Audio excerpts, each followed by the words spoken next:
আল্লাহর কোরআন যেন আপনার কাছে আমানত থাকে, সেজন্য আমানতদার হওয়া লাগবে।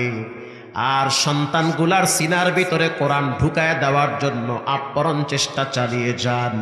মেয়েগুলারে দিনদার বানান, আলেমা বানান, হাফেজা বানান, ঠকবেন না।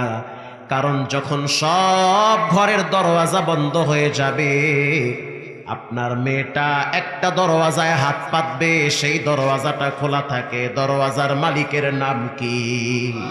আল্লাহ তাআলা। বাদশাহ হারুন আর রশিদ অনেক বড় একজন নামি দামি বাদশাহ।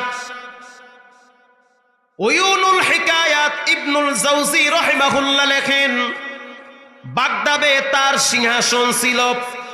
কষ্ট হয় আপনাদের?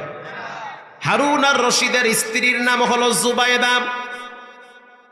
একদিন জুবাইদা জহুরের নামাজের পরে তার পার্সোনাল